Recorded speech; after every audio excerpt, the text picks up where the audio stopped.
take a sip of water to start with. My name's Rowland Croucher, spelled R-O-W-L-A-N-D. That's the way my mother spelled it, but I have to go right through life spelling it for people. If you put Rowland Croucher into Google, C-R-O-U-C-H-E-R, I'm the only one they know in the world. There were two others, they both died.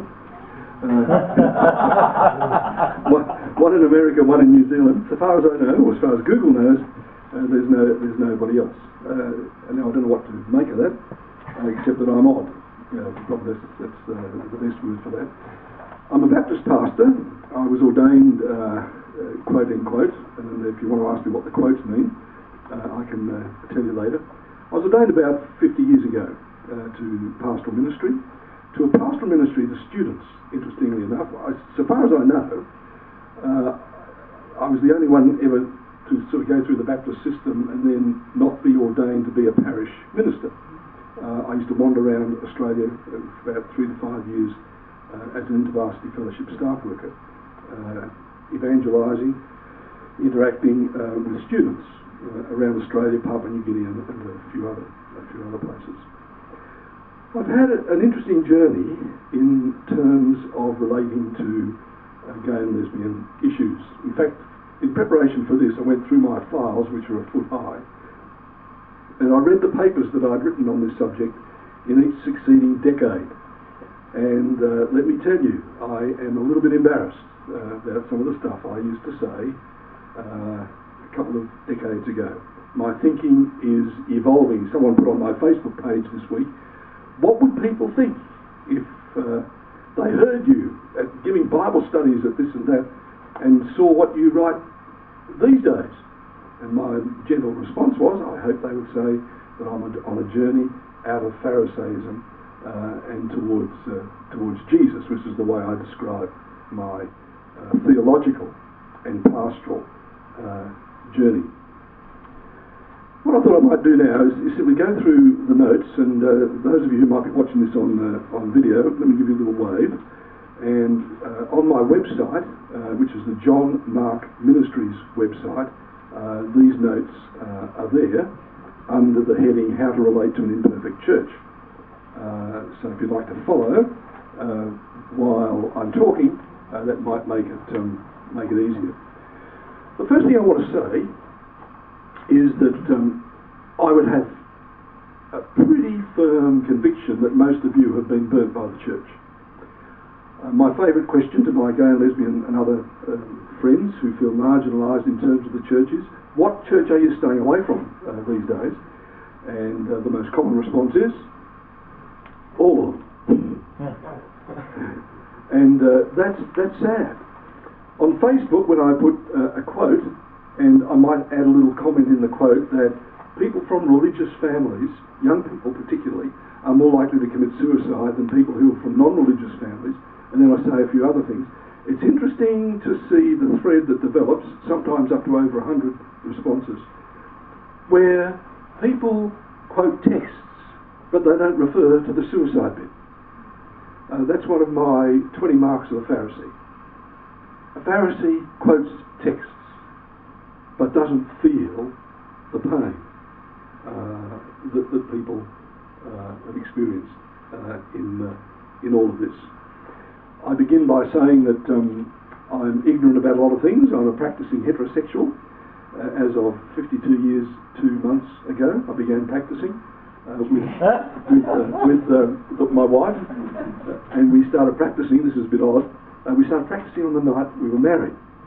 Now that's a bit strange, and we started practicing in the car because we couldn't afford a hotel. But you don't need any other information than that. And we've been getting better, but I won't go into that detail. In fact, before I came here this afternoon, now you've got the kind of mind that I flirted with her, and she asked me a strange question as I left. She said, "What time are you getting home tonight?" I have no idea why she asked that, but there we are. We have a very good marriage, and those of you who know Jan know why it's a good marriage. It's because of her. I'm not a scientist, a psychologist, an anthropologist. I'm not really a biblical scholar.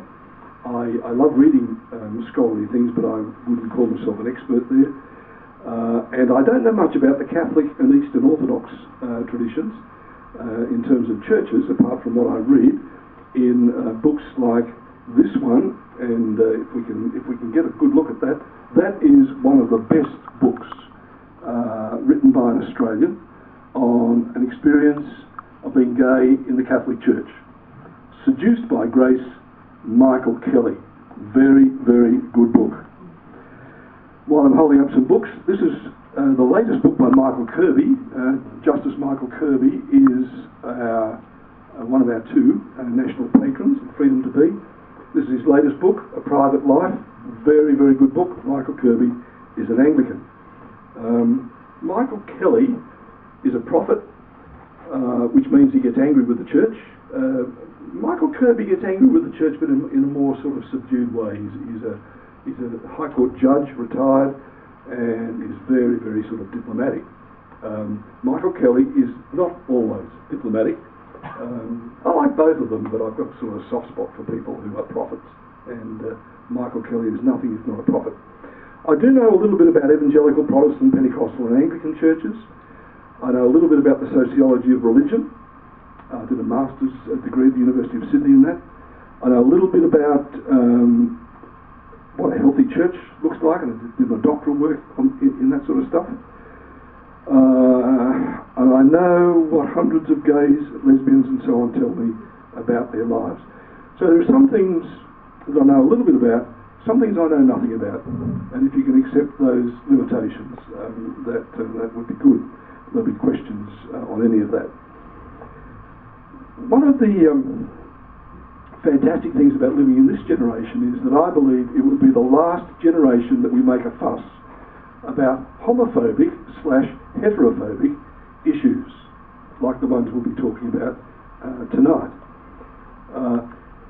The basic generalised sort of problem is not homophobia, it's heterophobia. It's fear of the other. And homophobic people have a particular kind of heterophobia, but there's a lot of other heterophobias as well. People who are not like me.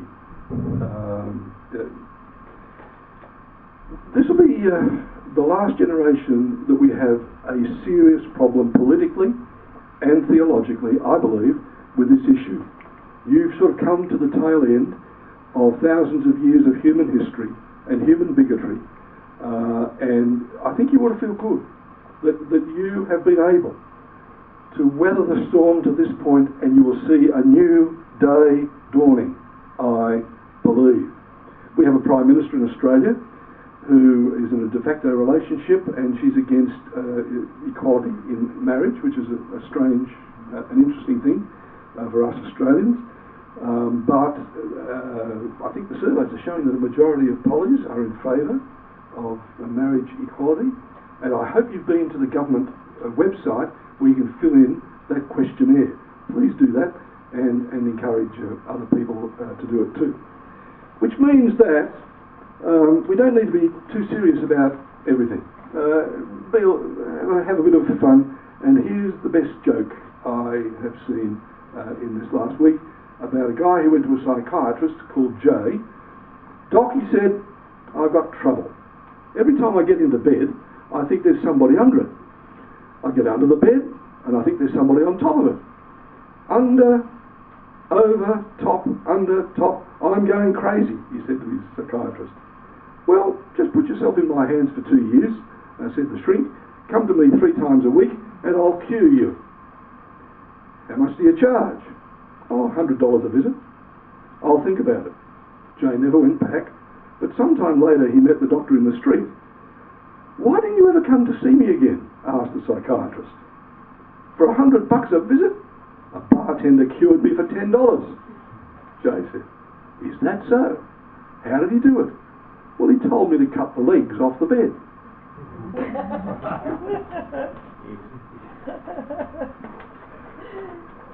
I'm a counsellor, and sometimes there are simple answers to people's questions. Okay, let's push on. After that, a little bit of levity. not here as a preacher, a proof texter, or as a know-all. I'm here to learn, and I'm learning all the time. What terminology should we use? I was interested to read Keith Dyer's article, again, a brilliant article, it's in the notes, on the Bible and homosexuality. He puts homosexuality in quotes and homosexuals in quotes. And I thought, well, now, I think I'd like to do that, but the trouble is you sort of have to hold up a finger or two with two hands, and I don't always trust what my fingers do, so we won't do that. So the abbreviation that I've chosen is simply to use gay as a generic term, or gay and lesbian, but that includes everybody.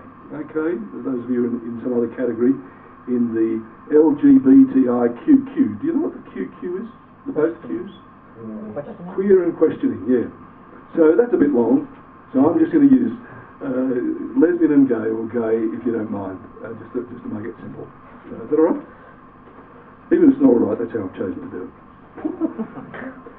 I'm speaking at the MCC church in a couple of weeks, and I think it's on Palm Sunday. And the topic I've been thinking about for that occasion is the great command that you shall love the Lord your God with all your mind, soul, strength, heart, mind, soul, and strength. You shall love others as you love yourself. And that's the great commandment, and probably the greatest sin is to break the greatest commandment, is not to love. But how can you love when you've suffered pain? And that's a question that the theologians are not good at answering. Big question. In other words, it's okay to sort of preach about loving God, it's okay to preach about loving yourself because you're made in the image of God, it's okay to preach about loving and forgiving others. But for people who have been damaged, hurt, persecuted, marginalised, sometimes even brutalised by the church, that's a very, very difficult thing to do. The essence, my thesis tonight, is that churches have not understood how to relate to the particular group of marginalised people we call lesbian, gay and others, because they have not followed the way of Jesus, but they have bureaucratised their religious system. Amen. That is the problem with Judaism, it's the problem with Islam, and it's the problem with Christianity, and in fact it's a human problem. Further down in the notes you'll see a thing called the routinization of charisma, and that's the way sociologists from Weber have talked about this phenomenon of you get a movement with a charismatic quote-unquote leader, and then the followers of that movement over several generations solidify into a bureaucracy. And bureaucracies are all about laws and belief systems. Laws keep people behaving correctly. Belief systems keep people believing the right stuff.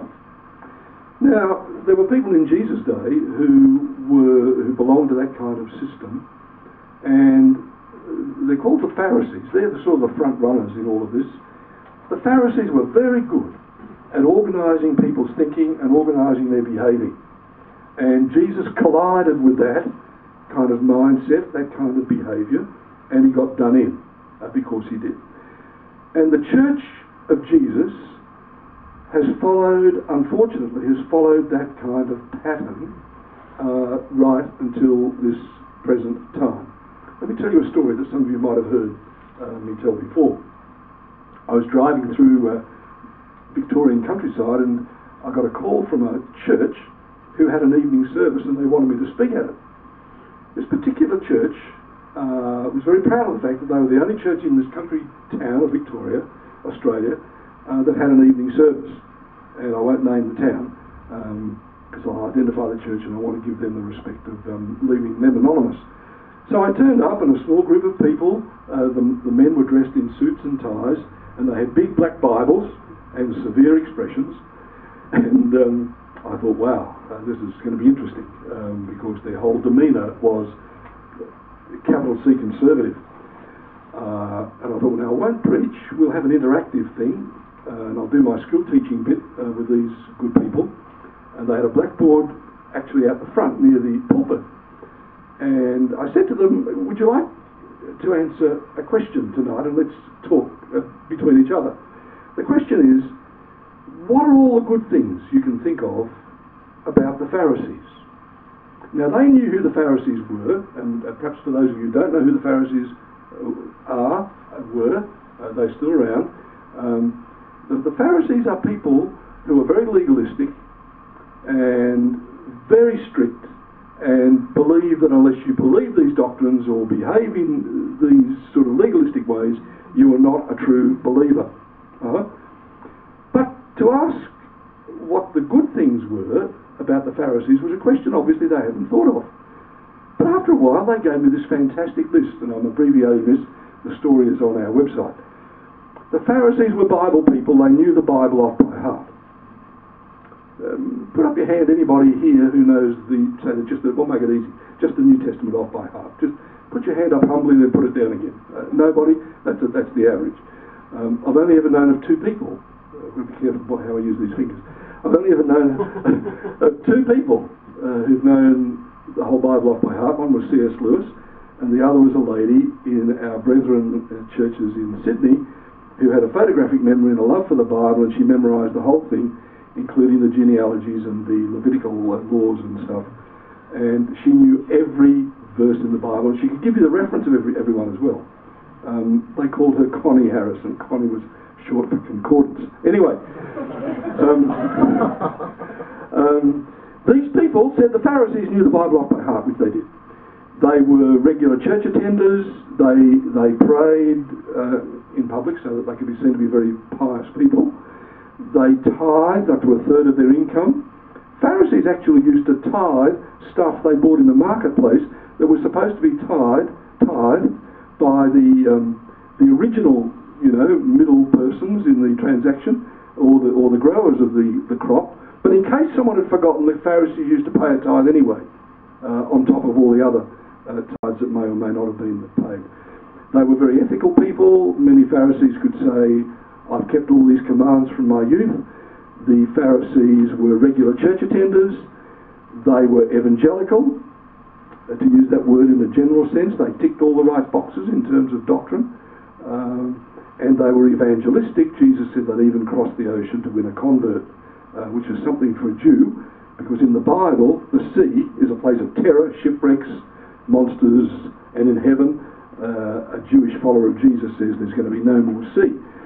And every Jew breathes a sigh of relief about that, because the sea's an awful place for Jews. They left sailing to the Phoenicians. Now, why am I raving on about all that? It's simply because the mindset of the Pharisee is still with us, particularly in the history of the Christian churches since Constantine. And the Pharisaic mindset simply is about law and doctrine rather than persons. Right? Unless a person's belief system and behaviour can fit into their system, they are outside the kingdom, they're on their way to hell, or whatever.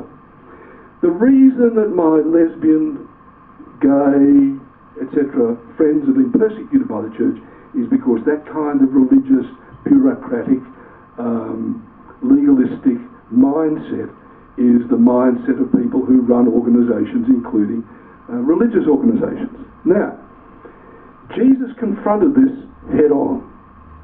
So when people ask me, are you a Christian? I say, really, a better way to describe who I am is that I'm a follower of Jesus. And I'm a follower of Jesus because Jesus was much more interested in people and their pain, people and their stories, people and their own unique search for God in the messiness of their lives, and particularly if they've had a hard time in their life. Jesus seemed to be attracted to people on the edge, people who were marginalised. And when he confronted the Pharisees, there are two texts in the Gospels where Jesus actually summarises their problem.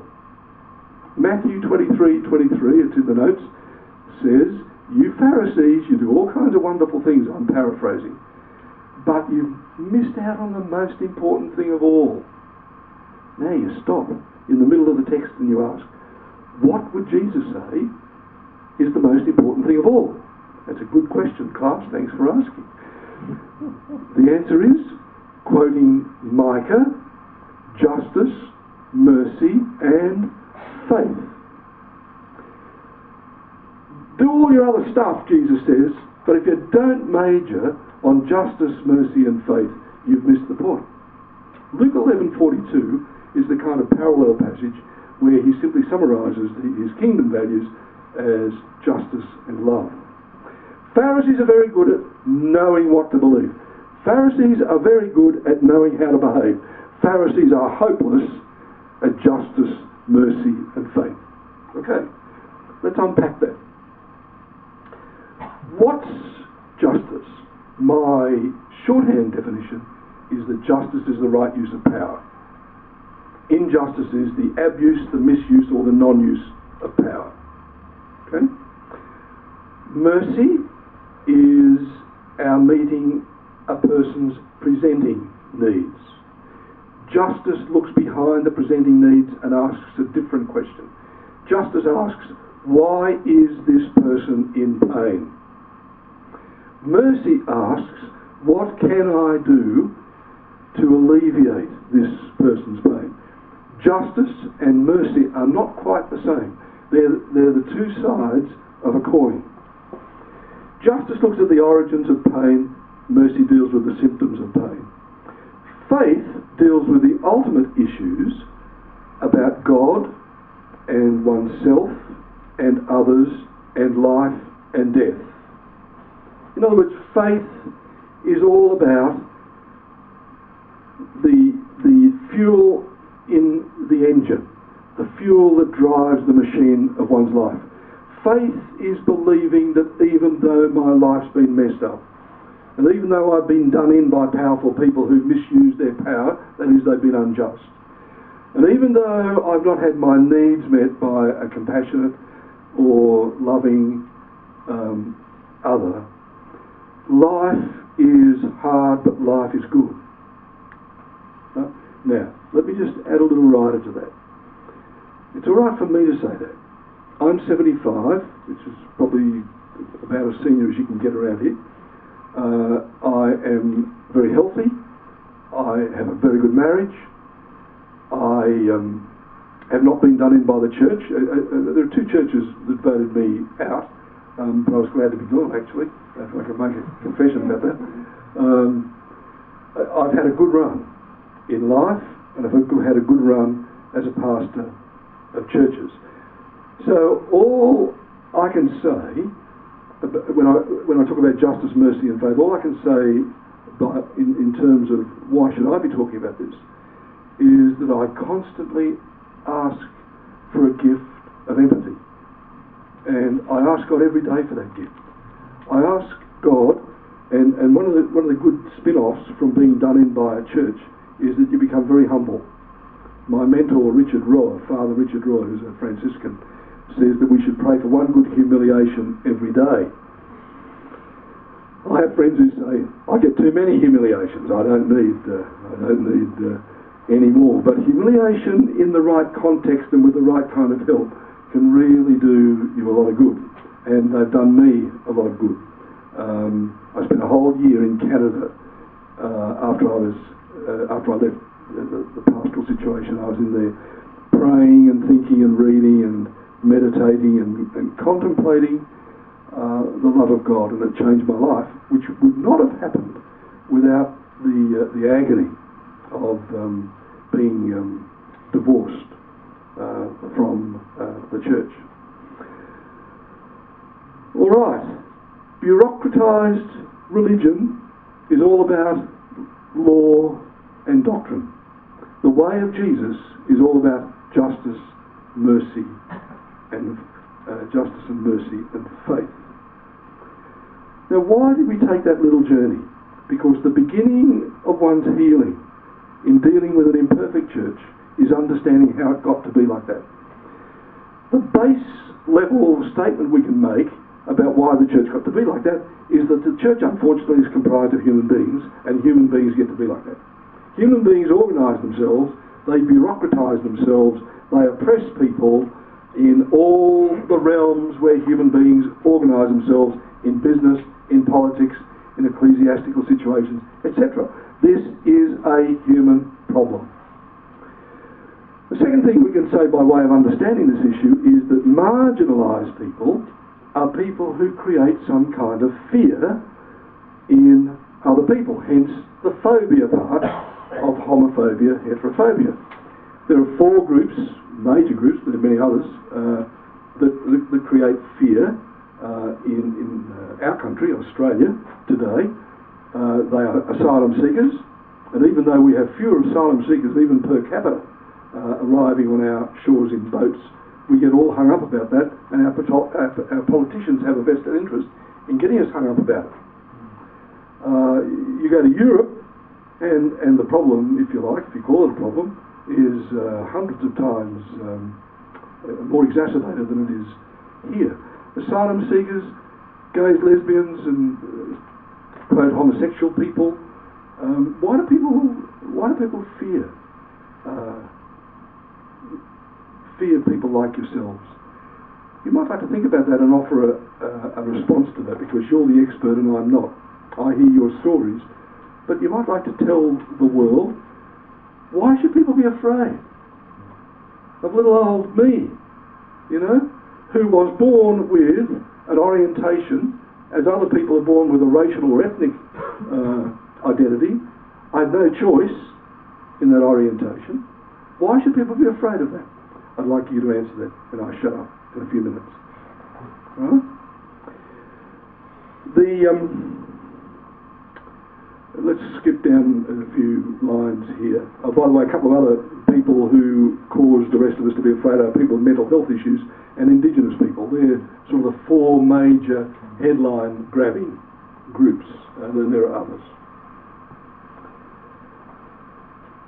The politics of apology. Someone made a comment about my political stance, and on Facebook, and I responded that I vote just about on every issue left of centre. Why do I vote left of centre? The simple answer to that for me, it mightn't be for you, is that I want to identify with people that the system has chewed up and spat out. And the people that I've met, and the people that I read, and the experts that I read, and the politicians that I listen to, who are right of centre, are not as good at that. And when it comes to the issue of making an apology to people who've been chewed up and spat out, people towards the right are not as good as people towards the left. People towards the right tend to say, as our former Prime Minister John Howard said, we do not want to develop a black armband kind of history here. We were not there when Aborigines were mown down, therefore there's no need for us today to apologise to them. I would have another view on that. I have been part of the oppressive system. I own a piece of land that was once owned by the Aboriginal tribe that lived in our area. How did I, and those who owned that piece of land before I bought it, how did we get possession of that? The answer is we stole it. I am part of an unjust system, and it was a wonderful thing when Kevin Rudd and the whole of our Parliament, not the whole, some people absented themselves, sorry, made that apology to Aboriginal people. I believe it's time that the church made an apology to gay and lesbian people. And in his book, Michael Kelly has some brilliant stuff on that. He says, I'm waiting for the day when the Catholic Church will not only come to terms with the scientific basis of homosexuality, and the Catholic Church is slowly coming to terms with that. They now issue pastoral letters to people saying, you may not have chosen this orientation, which is only this generation actually, saying that. Catholics in authority are saying that. In other words, they're listening to the scientists. The Catholic Church hasn't always listened to the scientists, Galileo, and etc. But now they are, and they've got that little rider now in their pastoral response. But you must be celibate. A little footnote to that, and this guy's brilliant. He's the Rainbow Sash, guy. He's the front runner there, and he organised people and gay and lesbian people and their families to turn up to communion with a rainbow sash, and they were refused communion when the priest asked, "Are you a practicing homosexual?" And I love Looney's cartoon, The Following Day, in The Age. Looney has the priest asking a communicant, "Are you a practicing homosexual?" And the communicant says, "Father, I don't have to practice. I'm already very gifted in that area." Looney is brilliant. But by the way, the Catholic Church doesn't ask heterosexual people the same question. Have you noticed that? They'll ask them about divorce, but not about who they're misbehaving with whom in private. Let me give you my dogmatic response to that as a pastor. Pastors or the church have no right to ask anybody what they do in private with whom. They have no right to ask anybody that question. When they ask that question, they are usually selective. A very quick example. In one of my articles on our website, I have an imaginary interview with a pastor, and I asked the pastor, I did this on an ABC TV program, I asked the pastor, "What are the sexual sins that your church forbids?"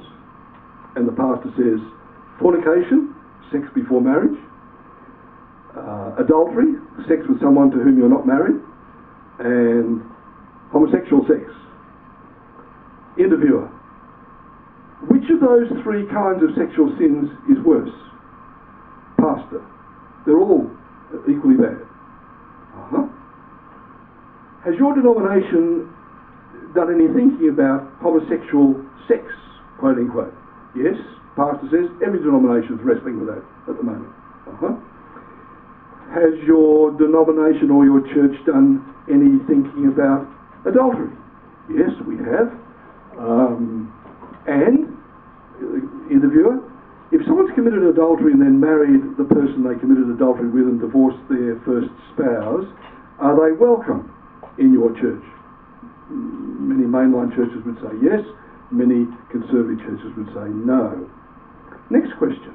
The fornicators: "Pastor, do you know the percentage of young people who walk down the aisle to get married in your church who've been fornicating?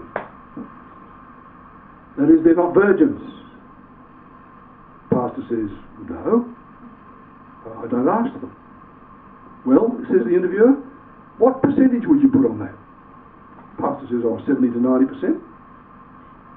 Interviewer, which is me: "Well, you're right. It's actually nearer 90% than 70%.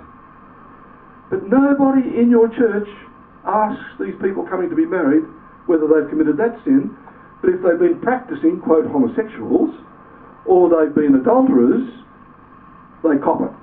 Is that what you're saying? But you said that each of the sins was just as bad as each other. "Pastor," says the interviewer, as the last question, "do you know why you and your church are selective about identifying what sexual sins?" Pastor's flummoxed at this point and doesn't have an answer, and the interviewer gives him the answer, because I've done some research on this. "Pastor, I tell you why. It's got nothing to do with the Bible. It's got nothing to do with theology. The reason is that these young people are your children. That's why you will not publicise that. Can you not see the utter hypocrisy in that?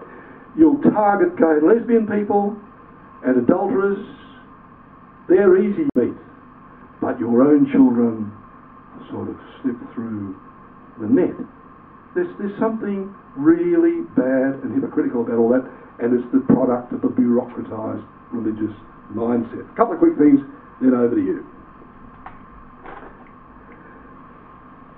What can you do when you've been done in by the church? You have 4 choices. Now, there may be more. These are the 4 that have occurred to me this week, particularly reading these 2 books about the 2 Michaels, and about another Michael, Father Michael, the famous priest, New York priest, and you can read about it in the article on that.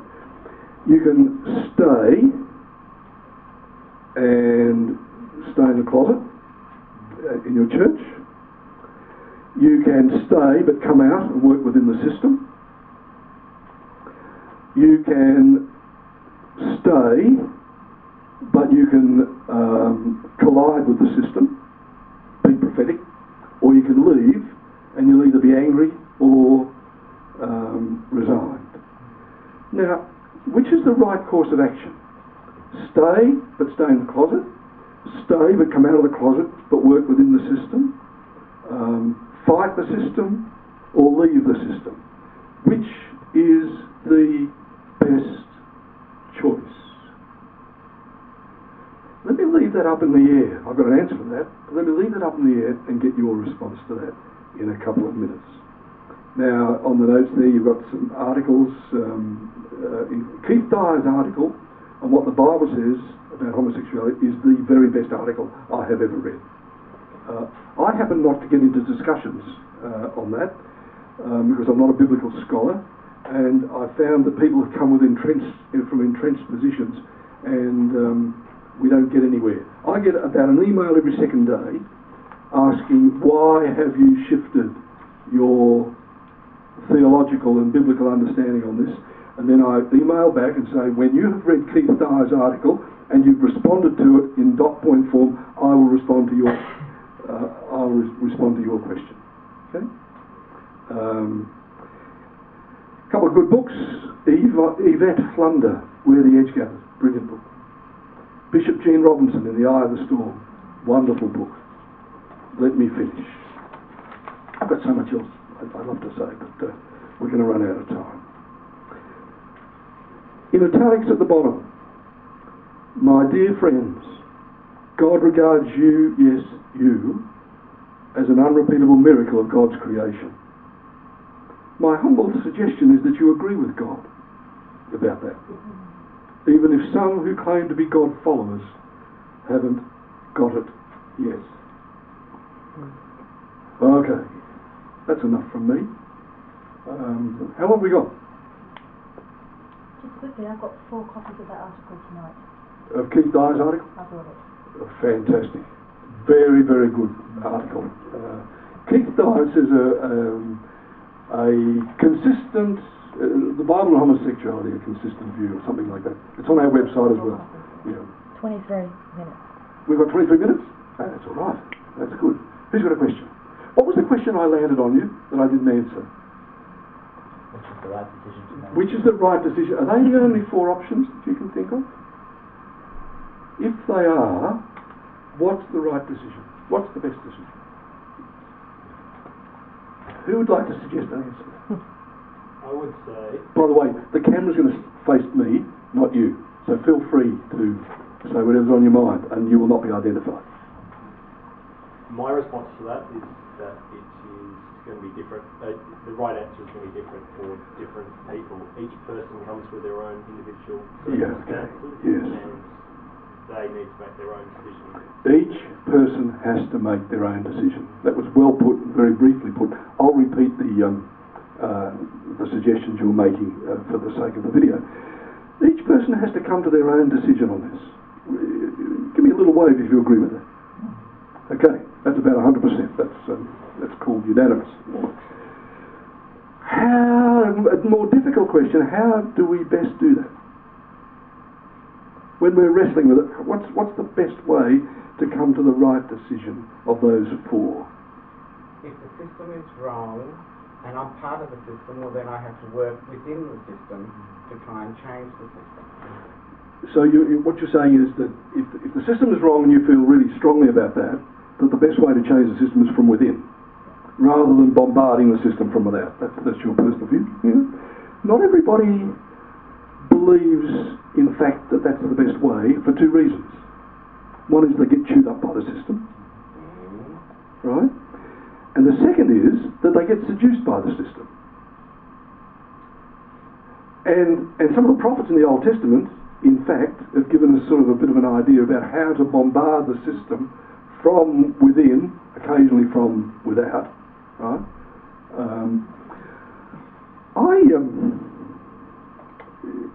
My own approach here is that I do both. I'm I'm within the system, but I sometimes have to be careful what I say within the system. And let me give you an example. I had an invitation, and it's still standing actually, to a Muslim majority country to go later this year to teach some doctoral students, which I do occasionally. And I got an email this week, and I won't name the country, an email this week from a pastor there who's part of the inviting body saying, I've received an email from somebody who's researched your position on gay and lesbian issues. Would you like to tell me where you stand on that? This is a Muslim majority country where Christians have to be very careful. Right? I responded by saying yes, it's all on my website, and read the later articles before you read the earlier ones, because I've moved a bit. But I do not speak about this topic outside Australia unless by a specific invitation. But my hunch is that I may refuse, for the sake of those good Christian people there, I may refuse to go and put my lectures on YouTube, which would be a lot easier than flying to this distant country, and then they can use that as raw material rather than my speaking in the flesh, if you like. So, yeah, it all depends. It all depends. Another question. Cat. Oh, I wasn't going to identify anybody. There's plenty of cats. Thanks, Rowland. I'll just speak into that comment. I have an issue about boundaries and safety.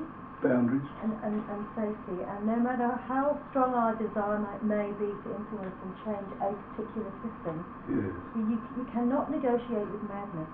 And sometimes I think you need to find another system that's more receptive. Okay, so you'd opt, for many people, you'd opt for leaving this bad, mad system. Well, there's more than one system, that's what I'm saying. Okay. We have to be careful about madness And bad. safety issues. Okay. More than being chewed out, people.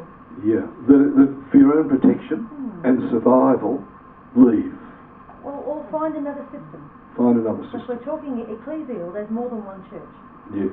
So, How would you encourage a person to find the right system? Firstly, you would have to identify the fact that they're actually in the wrong system themselves and then make them aware of that. Okay. Because, I mean, I even know myself, for a long time I was in the system and I was Yes. being chewed up by the system. Yes. The system was killing me. Right. And it actually took a lot, in the end it actually took the church kicking me out Okay. for me to realise that I was actually in the wrong system. Did you get help from anybody in leaving the system that eventually kicked you out? Did you get any help? Not from them. I spent about 5 to 8 years really pissed off with the system and just didn't want to have anything to do with the church at all. Yeah. Well, which is a common reaction. Yeah. In case you didn't pick that up, our friend here, who'll remain anonymous, spent about 5 years being pissed off with the system, which is about average probably. And I was going to lead on from that to say that there are people, and I'm thinking of Matt and Kath and others here, there are people who I think could be very good facilitators for helping us to make the right decision for ourselves, you know, whether it's to stay and in what sense we stay, whether it's to bombard the system as a prophet or leave the system or choose another system, the suggestion we had earlier. There's a website. I've got the URL here on the safe inclusive churches. By the way, I happen to be very chuffed by the fact that the denomination that I'm not going to say abomination. The denomination. I've got to watch these Freudian slips here. The denomination that I belong to has the highest incidence of safe churches. That is Baptists in Victoria. I think there's a lot of churches that could be on that list. That aren't there, so feel free to feed back into that list. There are 48 churches, I think, and about 12 of them are Baptist. There's one in South Australia, there's another one in Sydney that's not on the list, Mike Hercock, his congregation, Surrey Hills and Darlinghurst or somewhere. So yeah, finding a safe church. There are 5 groups in Melbourne that are Christian, quote, safe places for gay and lesbian people. Does anybody know all 5? Christian? There's the MCC Church, Freedom to Be, where we are today. There's Acts to Faith, which is a more charismatic Pentecostal sort of flavour. There's the Gay Christian Network, which is a website, and people gather all over the world, actually, who are linked up from that website, and there's a Catholic one. They meet down at St Francis. Well, there is another one that's growing in Australia called Changing Attitudes, which is Changing Attitudes. mostly Anglican, but Okay. inspired by an English movement as well. But they're really giving it. It's an Anglican group called Changing Attitudes. Is there a Melbourne sort of group? Oh, good. Yeah, they're starting off. If we put Changing Attitude Anglican into Google, we'll find I think it's something like changingattitude.org.au. changingattitude.org.au. Oh, I've never heard of it. Of course, you have Saint Mark's, the Anglican Church. St Mark's. St Mark's, yes, in Fitzroy. Okay. In Sydney, for example, during the 1970s, one of the well-known churches was Christchurch St. Lawrence. Christchurch St Lawrence, yeah. I mean, More liturgical church. Yeah, there are 48 churches plus these others. Feed that into that website, because I think it'd be good to get a longer list of safe churches. By the way, some churches are on the list that have never really been tested. I was saying this to a group this week. They can be nice churches and they can say they're inclusive, but if a couple of women come in holding hands, or a couple of men come in holding hands, then the interesting thing will be what kind of response will you get from these nice Christian people. Huh? And I was in a gay-friendly church in Chicago, and as people came in, they kissed on the lips occasionally. People of the same sex, and no one blinked an eyelid. But I think I know a few churches on that list where people would have a little bit of a problem with that. This church in Chicago was a mainline church, United Church of Christ, I think, who had a whole generation to get used to it. Yeah. I had a question. Sure. You've talked a lot about Pharisaic religion. The Pharisees were men, and a lot of our leadership still in churches is men. And you talked about many of our young people who didn't suffer sexual sins. It's been mainly women that have been ostracised by churches, and have also copped a lot from churches because they're the ones that get pregnant when heterosexual people get. I'm wondering about how you link this Pharisaic religion with patriarchy. Good question. The question is, isn't it women who cop it? Because they get pregnant, when people mess up. Because the church is male-dominated, patriarchal. The whole Bible was written against the backdrop of patriarchy. That's point number one. The biblical scholars don't dispute that anymore. Second, women are coming into leadership, and in fact on these issues, women, I think, are a voice being heard. Dorothy McRae McMahon, one of our freedom to be, what's the word? Patrons. It's wonderful that Michael Kirby, a man, and Dorothy, a woman, are both patrons of this particular Australia-wide movement. Yes, Christianity is patriarchal. Islam, Judaism, both patriarchal. The three religions of the book are all patriarchal in their essence. Christianity and liberal Judaism, and occasionally in some places liberal Islam, is moving more towards liberating women. Islam is slower than Judaism. Judaism is slower than Western, at least, Christianity. But yes, you're right. The other thing to say about that is, of course, we're in the middle of a paradigm shift. We've theoretically been through the paradigm shifts of race, slavery, women. This is the current one. Again, there's been issues. This is the current paradigm shift. We're in the middle of it, which is why it creates so much heat. What's the Christian position on male, female? It's the position that Jesus demonstrated in his relating to women and to men as friends. Paul, in Christ there is neither male and female, which is a revolutionary statement, by the way, in the ancient world. revolutionary statement. And I've got a sermon on my website called Women in Ministry, where I inducted a woman into pastoral ministry, where I listed all this stuff in the New Testament about women in leadership. It's astonishing. Back in that patriarchal ancient culture, that Christianity was so far ahead of its times in this particular. Good question. Yes, I see your hand. I see your hand. I see your hand. Play it, Jason. I see your hand. Make it quick. Just a very quick one. I have a lot of friends on my Facebook who are gay, have nothing to do with regards to Christianity, but they've seen something completely different in me with some of the things that I write, Yes. which they say, are you against the church or are you for the church? And it's because, as if you may read some of the stuff that I write on Facebook. I read about your little... No, I'm not allowed to say that. Yeah, leave my dog alone. He's a rat bag. So what do you say? Normally I say to people, look, there are good and bad in everything. Exactly. And we have to sometimes we have to take the good, but we can fight the bad. Sure. Where the church behaves itself, commend it. Where the church is ungodly, keep them accountable. Keep them accountable and resist that. I simply wanted to pose the question that it's interesting that we use the word system to describe it.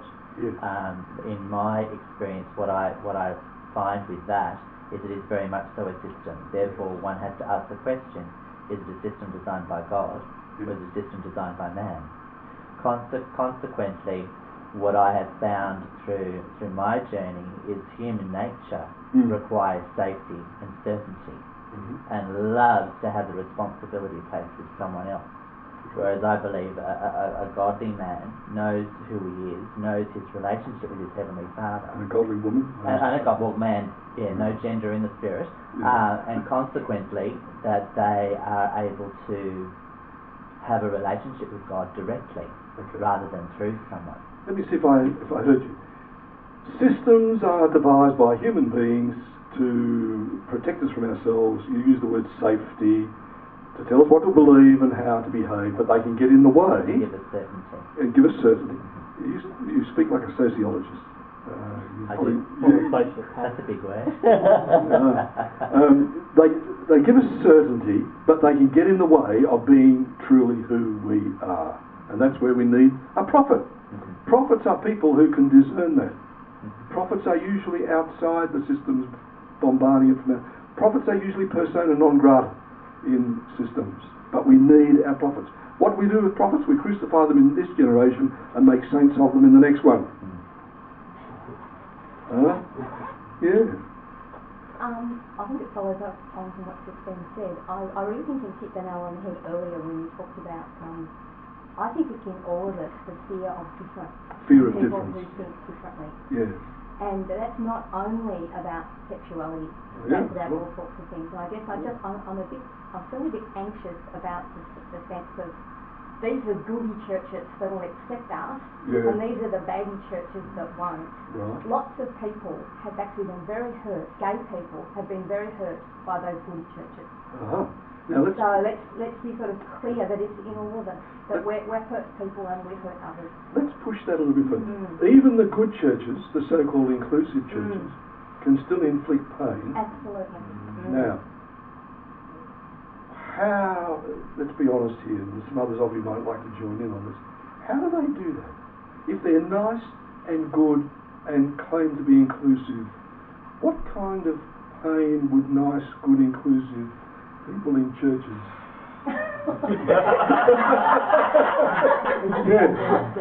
Those of you haven't had a comment yet. The way a lot of churches, and I was in churches from the time I'm senior now, but from the time I was in my 20s, and I find that the way they hurt people is when they turn around and say, you must believe this, or if you don't, you're a heretic, and you're pushed out of the church. And that can happen in gay churches as well. So even nice churches, gay churches and so on can still be constricted by belief systems and by legalism. Yes. And it's because they're human and not yet fully redeemed. And we all are. Even gay people are not yet fully redeemed. Have you got that? I was going to say on a different level, in that, and I would widen it if you're just a heterosexual and you're single. that I think you get left out. Yes. You know, Yes. intentionally or unintentionally, you just get left out. And people are very nice to you, but they don't include you. A very good comment there. I wrote a book called The Family. It was published by HarperCollins, and I had a whole chapter on singles, which unpacked that issue. And singles are lonely people because people pair off, and they don't know that they're marginalising these people who are single not by choice, or single by divorce, or single by loss of a loved one, or whatever. Good one. Yes. You have a question which you haven't addressed, and I think it's terribly important. You have to make this quick because we've got 2 minutes. Was Jesus a Christian? Oh, yes, okay. Okay. Now, I think we all, whatever tradition we come from from a tradition of orthodoxy. The first 300 years were not had very little about orthodoxy. Let me interrupt you there. I want to wind this up because we're going to run out of time here. Was Jesus a Christian? I have to read my article on that. There are 13 different varieties of Christians, I suggest. They're incipiently in the New Testament church, or on the edge of it, or within Judaism. Jesus did not identify totally with any of those 13 different systems. And you have to read the article to get the message there. Was Jesus a Christian? No, he was a Jew. Was Jesus a Christian in any of those 13 different systems? No, because he didn't. He came to preach the reign of God in our lives. He came to preach about people following him and doing what he did and reaching out to other people who were on the edge. Jesus came and preached the reign of God, and what we got was the church, as theologians like to say. Is the church what Jesus would have wanted? And the answer is occasionally yes. My heroes, as I often say, my heroes are actually Catholics. My 4 spiritual directors have all been Catholic. My mentor today, Richard Rohr, I've been across to Arizona to spend some time with him. He stayed with us in our home here. Richard Rohr is, in my view, the English-speaking world's #1 prophet. R-O-H-R. Put that in the search engine of our website. In other words, you get within this system, 1 billion people on the planet are Catholic. That's fairly big, you know. That's a fairly big system, and you get the best. I'm prepared to say this. You've got it. The best and worst of Christianity is within the Catholic Church. But when they produce the best, it is the very best. There's stuff on contemplative prayer, and people like Richard Rohr and people like Dom Helder Camara, great people. Mother Teresa, great people. But you have a system that is chewing up and spitting out its own people. Huh? I was talking to someone earlier. There are 400 priests in the year 2000 who were, some researcher found this, who died of AIDS. Huh? 400 Catholic priests. But these same priests would have preached against being gay. Huh? When you've got a system where priests and bishops and cardinals and popes, a percentage of them are gay, and now a majority of new seminarians in the Catholic Church worldwide are probably gay, but preaching against gay and lesbian lifestyle, the system stinks, my friends. It stinks. It's a rotten system, but it produces these beautiful people. What do you make of that? The answer is grace. They are beautiful people in spite of the system. Some of the best and most godly people I know are Baptists. Some of the worst, most legalistic people I know are Baptists. Some of the phoniest people I know are Pentecostals. Some of the saints I know are Pentecostal. Huh? I've had the privilege of speaking at 700 churches in Australia, and some of them are just like, if heaven's any better than this, I want to get there quick, you know. Some of them beautiful. Some of them were ugly. Some of them I'll never be invited back because I was too direct. One very conservative Baptist church gave me a standing ovation, but they were incredibly conservative. Huh? So you get it's a mixed bag. It's a mixed bag. How much time have we got, Captain? 1 minute. 1 minute. Okay. I have a little homily which will be about 2 sentences. Are you ready? You, each of you, is an unrepeatable miracle of God's creation. Agree with God about that. Enjoy being who you are. Thank God for your lesbian or gay orientation. It is God's gift to you. Be honest with a spiritual director somewhere. Open your heart to somebody. If you're desperate, see one of us. And God be with you. It is a wonderful privilege to be chaplain to a beautiful group of people like you people. Bless you. Thank you very much.